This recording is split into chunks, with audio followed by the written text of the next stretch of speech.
with the Trump administration clearly struggling in its attempts to get North Korea to live up to its promises of denuclearization made at the Singapore summit last month. There seems to be little chance that the current path of negotiations will lead to anything resembling a breakthrough.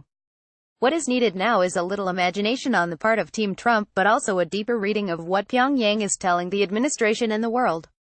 For there is a bargain to be made that could rid the world of dictator Kim Jong-un's deadly nuclear weapons and missiles. Or, at the very least, a pathway to test Kim's intentions, and find out once and for all if North Korea is serious about disarmament. The Trump administration should propose to Pyongyang a comprehensive roadmap where North Korea and the U.S. trade in a step-by-step manner, concession for concession, eventually leading to the complete elimination of the regime's nuclear weapons and missile programs. This is something the Kim regime has hinted at in recent years, and, in fact, laid out to some extent in a press statement denouncing recent meetings with Secretary of State Mike Pompeo in Pyongyang. Such a grand bargain, at least in theory, if North Korea was truly serious about giving up its nukes, should be appealing enough that it would have no problem signing on. The sequence of events would begin on July 27, when it is rumored that Pyongyang would release the remains of U.S. soldiers killed during the Korean War, which falls on the 65th anniversary of the armistice pausing the conflict for decades. As the Kim regime has hinted, Washington and Seoul could use this opportunity to mark the formal end of this conflict, which was never truly concluded by any sort of peace treaty. The leaders of America, South and North Korea could all convene along the Demilitarized Zone, DMZ, and in a short but powerful ceremony, declare the conflict done. As the Korean War is surely part of the history books, no side is giving away any sort of concessions at this point, but only agreeing to admit the obvious. With some wind behind their backs for further negotiations, all sides would have a little more courage to make concessions. As a next step, with the Korean War now over, there could be discussions that lead to cuts in the overall conventional forces along the DMZ.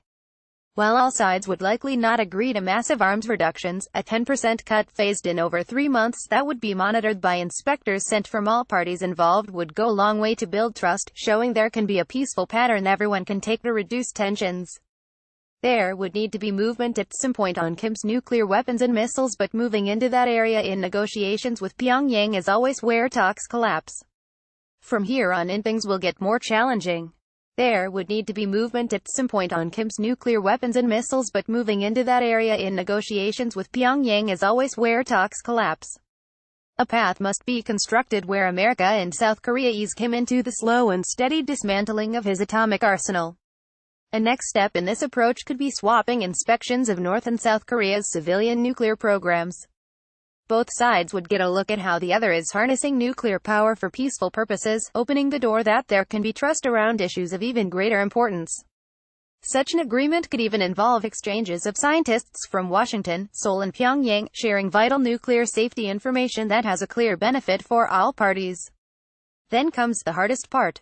If all the above was successful, the Trump administration would need to move toward the dismantling of Kim's atomic and missile arsenals. The administration can craft an approach where North Korea gets slow and steady sanction relief for every nuclear warhead and missile it destroys, under full international inspections that are transparent. The first part of this process would be a full accounting of Kim's total number of warheads and missiles. Once this is established, sanctioned relief would be tied to both programs' destruction. For example, if Kim was to destroy 20% of his nuclear weapons and missiles in 3 months, 20% of all total sanctions would be removed. This would culminate in all sanctions being removed when all North Korea's missiles and nukes were disassembled. Every missile and nuclear weapon destroyed helps Kim's economy get stronger and stronger. There would also be another incentive for Pyongyang if they agreed to such an approach: full diplomatic recognition by America with the exchange of ambassadors and embassies, something North Korea has sought for decades, but only once Kim destroys all of his nuclear weapons and missiles. Would the Kim regime truly go along with any of this? Is North Korea worthy of keeping its word?